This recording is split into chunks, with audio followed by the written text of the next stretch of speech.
નમસ્કાર વિદ્યાર્થી મિત્રો, કેમ છો? મજામાં? આગળના 1 થી 5 ચેપ્ટર તૈયાર થઈ ગયા હશે. આજે આપણે પ્રકરણ નંબર 6 સુરેખ અસમતાઓ વિશે શીખીશું.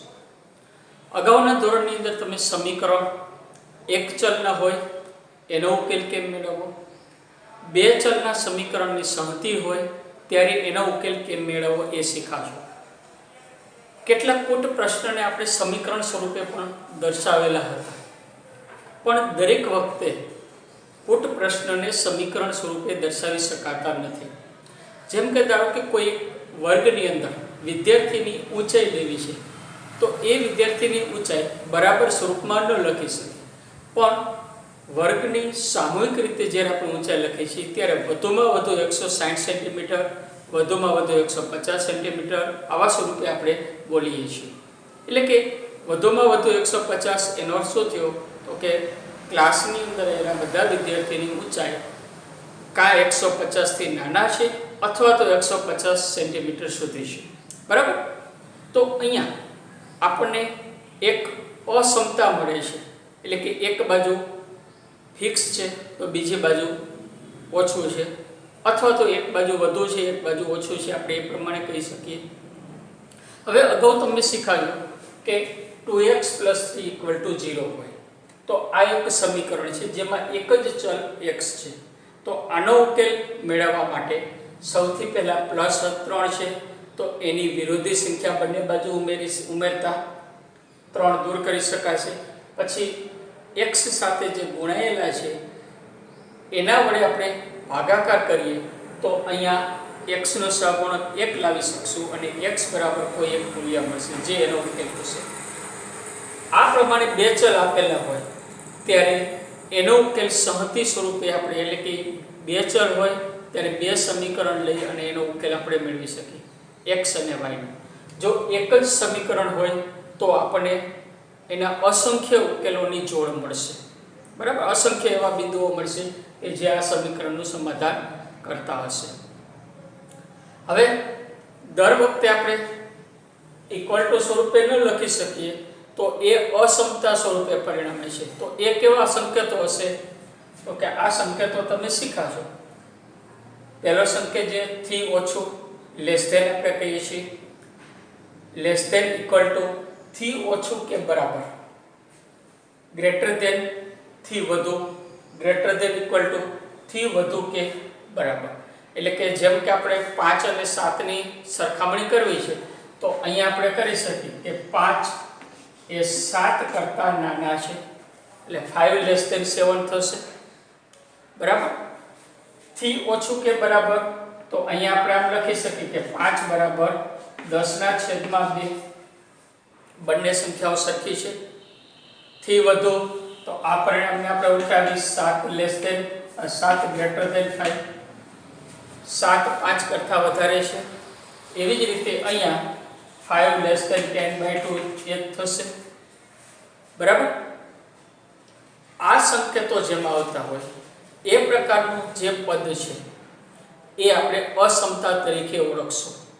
બરાબર? કે ધારો કે માર્ક આપણે લઈએ છીએ કે કોઈ વિષયની અંદર, ગણિતની અંદર તમારે કેટલા માર્ક આવી શકે? તો કે 100 માર્કનું પેપર હોય તો વધુમાં વધુ 100 આવશે. એટલે ત્યાં શું થશે? તો કે મેળવેલ માર્ક એ <= 100 હશે. 100 કરતાં ક્યારેય વધારે હશે નહીં. 100 હોઈ શકે, પૂરેપૂરા માર્ક આવે તો 100 થશે, પણ બાકીના તો કે 100 થી ઓછા, એટલે 0 થી 100 સુધીની સંખ્યા કોઈ પણ હોઈ શકે. બરાબર? હવે અસમતાનો ઉકેલ મેળવતી વખતે કઈ કઈ બાબતોનું ધ્યાન રાખવું? તો કે જ્યારે સમીકરણ ઉકેલ મેળવતા સમીકરણનો, ત્યારે આ સમીકરણ કે કોઈ પણ સમીકરણ હોય, ધારો કે સમીકરણ આપણે લઈ વ્યાપક સ્વરૂપે તો કે ax + b = 0, તો આની અંદર કોઈ પણ ધન સંખ્યા ઉમેરવામાં આવે કે બાદ કરવામાં આવે, બંને તરફ આ પ્રક્રિયા કરો તો મૂલ્ય બદલાતું નથી. કોઈ સંખ્યા વડે ગુણવામાં આવે અથવા ભાગવામાં આવે, જ્યારે ભાગાકાર કરીએ છીએ ત્યારે શૂન્યતર સંખ્યા લેવાની, તો પણ મૂલ્ય બદલાશે નહીં. બરાબર? સમીકરણ એ જ સ્વરૂપમાં રહેશે. પણ અસમતા હોય એની અંદર કંઈક ફેર થાય છે. ધારો કે આ અસમતા છે 5 < 7 છે, આની અંદર બંને તરફ કોઈક ઉમેરવામાં આવે કે બાદ કરવામાં આવે તો કોઈ ફેર નહીં પડે. જે નાની સાઈડ છે નાની જ રહેશે, મોટી સાઈડ છે એ મોટી જ રહેશે. જેમ કે માનો હું અહીં બંને તરફ 4 4 ઉમેરું છું તો 5 + 4 < 7 + 4 એટલે 9 < 13 થશે. અસમતા એમને રહી છે. બાદ કરી તો પણ એ સ્વરૂપે રહેશે, પણ ગુણાકાર કે ભાગાકાર કરતી વખતે એક બાબત ધ્યાન રાખવાની છે. આની અંદર શૂન્યતર સંખ્યા વડે ગુણવાથી ભાગવાથી નહીં બદલાય, પણ આમાં આ અસમતામાં જો ધન સંખ્યા વડે ગુણાકાર કે ભાગાકાર કરો તો અસમતા એમને રહેશે, પણ ઋણ સંખ્યા વડે ગુણાકાર કે ભાગાકાર કરવામાં આવે ત્યારે નાની સંખ્યા મોટી થશે અને મોટી સંખ્યા જે નાની થઈ જશે. જેમ કે આપણે અહીંયા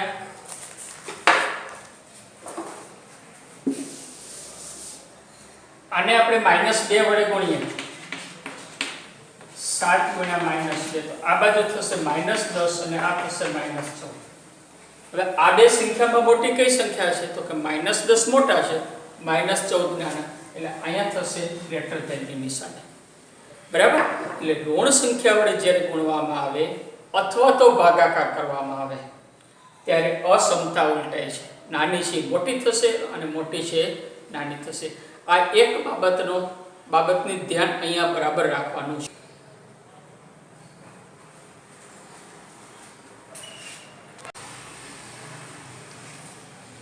સ્વાધ્યાય 6.1 ના દાખલાઓ જોઈએ. આ દાખલો જોતા પહેલા તમને એ ખ્યાલ હોવો જોઈએ કે પ્રાકૃતિક સંખ્યા, પૂર્ણાંક સંખ્યા અને વાસ્તવિક સંખ્યાઓ કઈ કઈ છે. બરાબર? એનો ઉપયોગ આપણે આમાં કરવાનો થશે.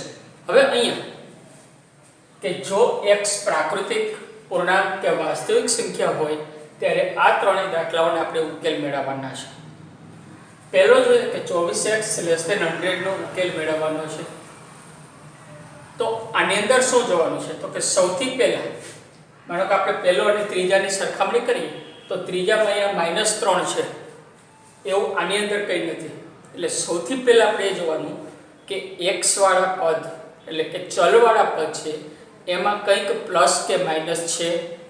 જો હોય તો એની વિરોધી સંખ્યા બંને તરફ ઉમેરવાની. બરાબર? ન હોય તો પ્લસ માઇનસ વાળું સ્ટેપ આપણે ભૂલી જઈએ, બીજા સ્ટેપમાં જઈએ. બીજામાં શું કરવાનું છે તો એની અંદર x વાળા પદ એટલે કે ચલ વાળું જે પદ હોય, x હોય તો x, y હોય તો y, z હોય તો z, ચલ વાળા પદ સાથે જે ગુણાયેલું છે એની વિરોધી સંખ્યા લઈ લે, વ્યસ્ત સંખ્યા લઈ લેવાની. બરાબર? જે ગુણાયેલો છે સહગુણક છે એ સહગુણકની વ્યસ્ત સંખ્યા લેવાની અને બંને તરફ વ્યસ્ત સંખ્યા વડે ગુણવાના. જો બંને તરફ માઇનસ વ્યસ્ત વડે ગુણવાના થાય તો અસમતા ઉલટાવવાની, એટલે અહીંયા ઉલટાવવાનું. પ્લસ વડે ગુણવાનું થાય તો કંઈ કરવાનું નહીં. સહગુણક છે 24, 24 નો વ્યસ્ત 1/24 તો બંને બાજુ ગુણી નાખીએ આપણે. < 1/24 ગુણ્યા 100, 24 ઉડી જશે એટલે અહીંયા મળશે x < 100/24. હવે આ બંનેનો ભાગાકાર કરી અને જો આપણે પોઈન્ટમાં લખીએ તો 100/24 એટલે 4 પોઈન્ટ સમથિંગ થશે અને એનો જો ભાગ પોઈન્ટમાં લેશું તો 4 પોઈન્ટ 6 કન્ટિન્યુ આવશે એટલે 4 પોઈન્ટ આપણે 17 એ પ્રમાણે કરી શકીએ. અથવા તો 100/24 તો એ 25/6 થશે. બરાબર? અને 25/6 પણ લખી શકીએ. અહીંયા હું લખી નાખું તો 25/6. બરાબર? હવે આપણે આ ત્રણ સંખ્યાઓ આ ત્રણ પ્રકાર માટે ઉકેલ મેળવવાનો છે. તો પહેલું પ્રાકૃતિક સંખ્યા માટે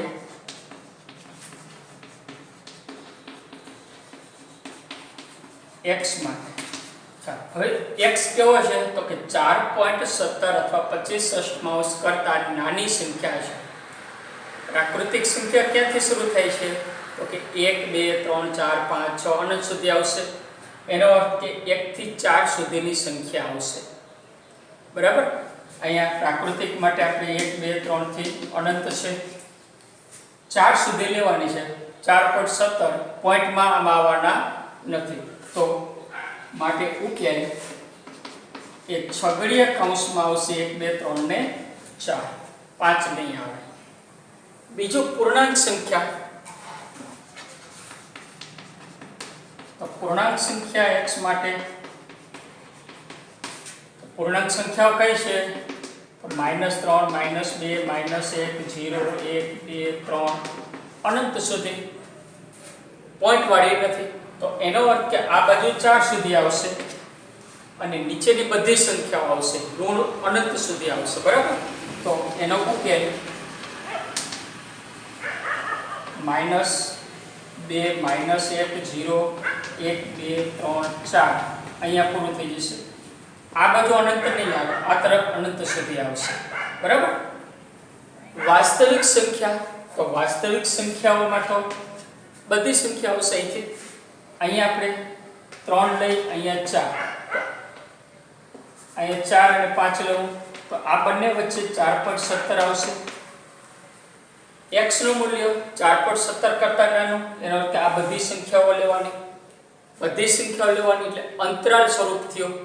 બરાબર. આગળ આપણે શીખાવ્યા તો અંતરાલ 4.17 થી નાની. હવે 4.17 આપણે અંદાજિત સંખ્યા લીધી હતી કારણ કે 4.16 6 6 6 અનંત સુધી આવે છે. તો આપણે 25/6 લખશું ત્યાં. તો ત્રીજો ઉકેલ વાસ્તવિક સંખ્યા x માટે શું થશે? ઉકેલ આ તરફ માઈનસ અનંત અને જમણી તરફ એટલે મોટી સંખ્યા 25/6 અને વિવૃત અંતરાલ લેવાનું કારણ કે અહીંયા લેસ થઈ છે. બરાબર. જો ઇક્વલ ટુ હોય તો અહીં 100 આવે. બરાબર. આ ત્રણેય વચ્ચેનો ભેદ ખ્યાલ આવ્યો. ચાલો બીજો આપણે આ પ્રકારનો એક દાખલો જોઈએ.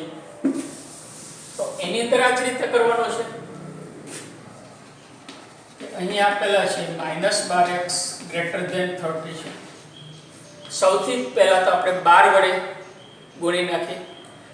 જો આવટ આવી જાય તો માઈનસની નિશાની પણ સાથે લેતા જવાની. -12 ગુણાયેલા છે, -12 ગુણાયેલા છે તો એની વ્યસ્ત સંખ્યા -1/12 થાય. તો બંને બાજુ ગુણી નાખી. તો અહીંયા -1/12 એને ગુણ્યા 12x 30 ગુણ્યા -1/12 થશે. હવે જો આપણે ઋણ સંખ્યા વડે ગણીએ છે તો અસમતા જે નાની સંખ્યા નાની બાજુ ભાગ છે એ મોટો થશે અને મોટો ભાગ છે નાનો થશે.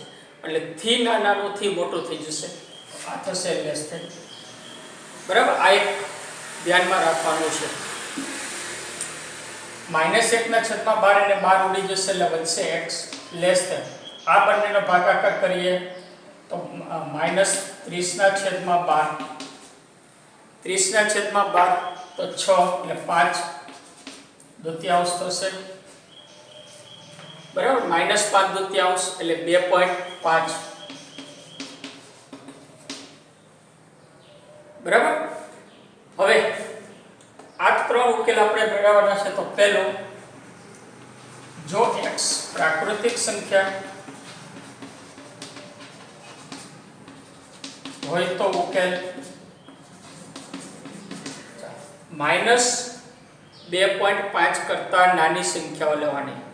પ્રાકૃતિક આવી એક પણ સંખ્યા મળે નહીં તો એનો અર્થ કે ઉકેલ ખાલી ગણ થશે. જો x પૂર્ણાંક સંખ્યા હોય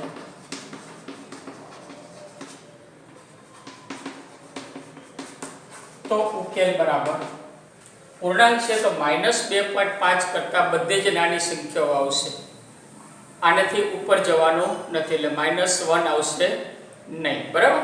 તો આ થશે આ બાજુ અનંત -5 -4 -3 અને -2 આવશે તો કે નહીં આવે.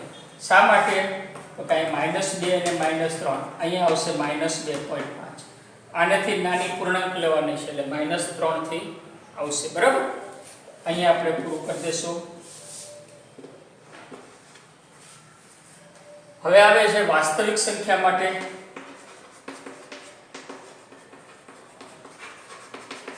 જો x વાસ્તવિક સંખ્યા હોય તો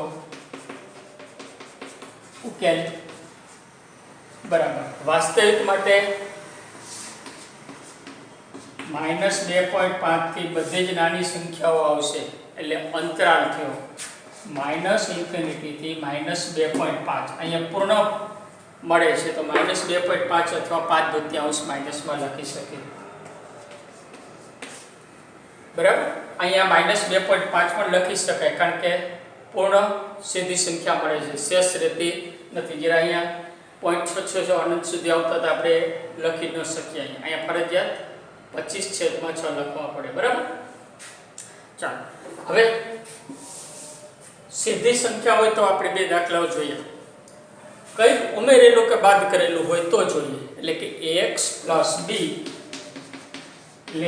c સ્વરૂપના હોય ત્યારે કેમ કરવું તો આની અંદર શું કરવાનું છે કે અહીંયા રહેલી જે સંખ્યા છે એની વિરોધી સંખ્યા બંને બાજુ ઉમેરવાની પહેલા આ કામ કરવાનું આટલું કરશું એટલે આવા સ્વરૂપમાં આવી જશે અને પછી તો આપણને ગણતા આવડે છે બરાબર તો અહીંયા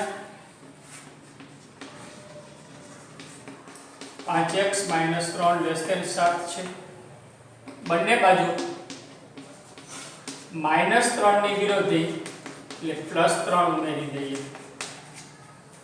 +3 તો -3 ઉમેર આ તરફ થશે 5x <10 થઈ ગયો આના જેવું સ્વરૂપ 5 વડે બંને બાજુ ભાગી નાખીએ એટલે 1/5 ગુણ્યા અથવા 5 વડે ભાગીએ અહીંયા થશે x <2 તો પહેલું કે જો x પ્રાકૃતિક સંખ્યા હોય તો ઉકેલ બરાબર પ્રાકૃતિક છે ક્યાંથી તો કે 2 કરતાં નાની સંખ્યાઓ લેવાની છે અને પ્રાકૃતિક તો 2 કરતાં નાની હોય એવી એક જ સંખ્યા છે 1 એનો અર્થ કે એક જ જવાબ આવશે છગડીયા કૌંસમાં જો x પૂર્ણાંક સંખ્યા હોય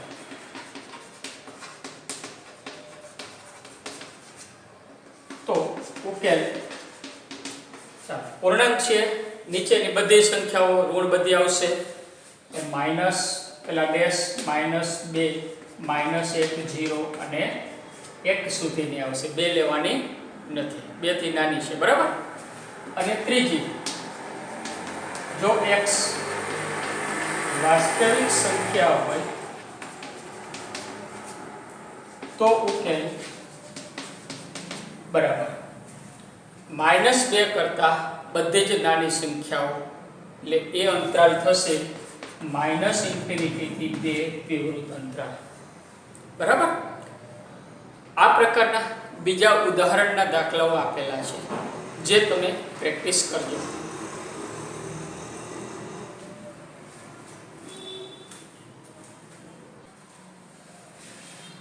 હવે દાખલા નંબર 5 થી 7 જોઈએ આપણે તો આની અંદર આ જે અસમતાઓ છે એનો વાસ્તવિક સંખ્યાઓ x માટે ઉકેલ મેળવવાનો છે પૂર્ણાંક અને પ્રાકૃતિક હવે આમાં જોવાની નથી અહીંયા બંને તરફ x વાળા પદ છે એટલે આ અસમતાની અંદર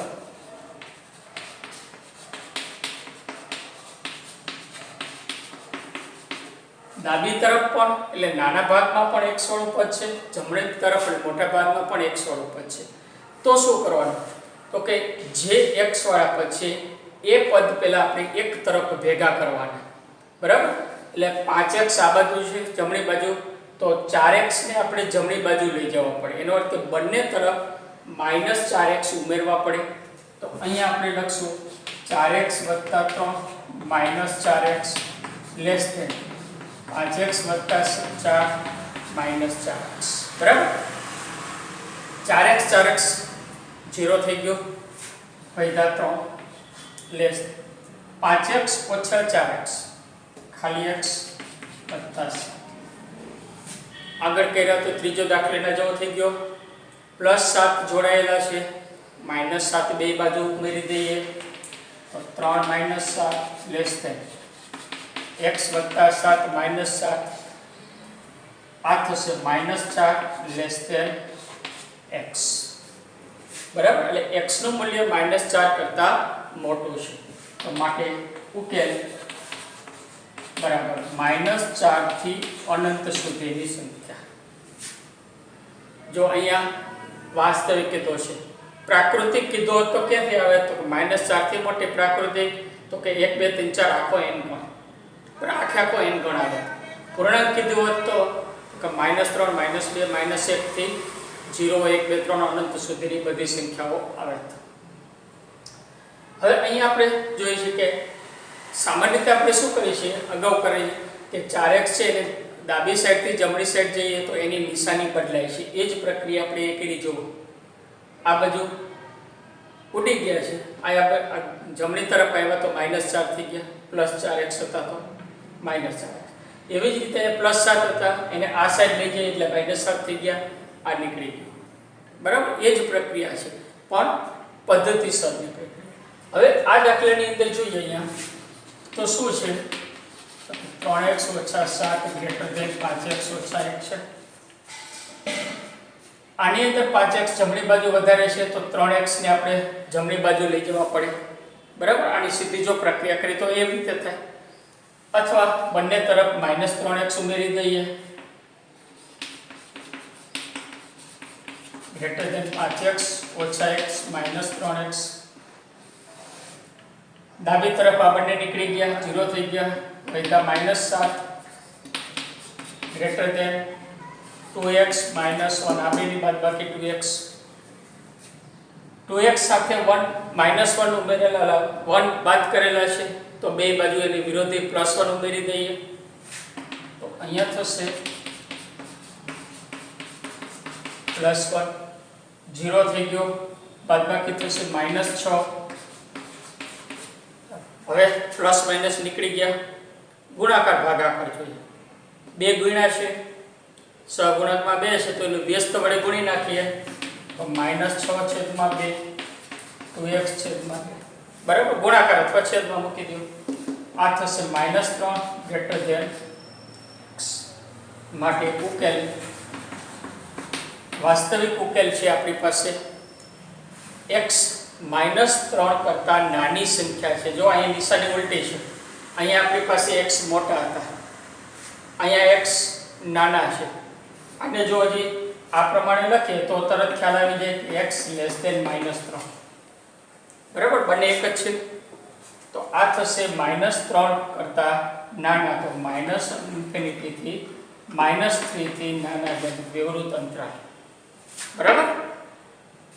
7મા દાખલામાં તો કે બંનેમાં કાઉન્સ આપ્યા છે તો સૌથી પહેલો કાઉન્સ છૂટો પાડો તો આ સ્વરૂપ મળે, એમાંથી સાદરૂપ આપશું તો આપણે આગળ 1 થી 3 ગણ્યા થાય એવા સ્વરૂપમાં આવશું, બરાબર.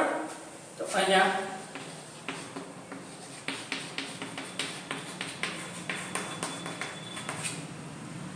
કાઉન્સ છૂટો કરીએ તો 3x - 3 2x - 6 થશે.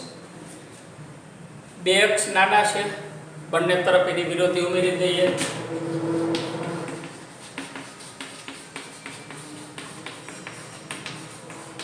આ 0, આ 2 બાદબાકી થશે x -6, બરાબર. હવે -3 છે એ બે બાજુ આપણે એની વિરોધી ઉમેરવી પડે તો +3 0 થઈ જશે, x <= -3. અહીંયા ઇક્વલ છે એટલે આપણે સંવૃત અંતરાલ આવશે, બરાબર. માટે વાસ્તવિક ઉકેલ કેટલા થશે તો કે -∞ -3 અને સંવૃત અંતરાલ એટલે વિવૃત સંવૃત અંતરાલ. આ પ્રકારના પણ ઉદાહરણના દાખલાઓ છે જેની પણ તમારે પ્રેક્ટિસ કરવાની છે.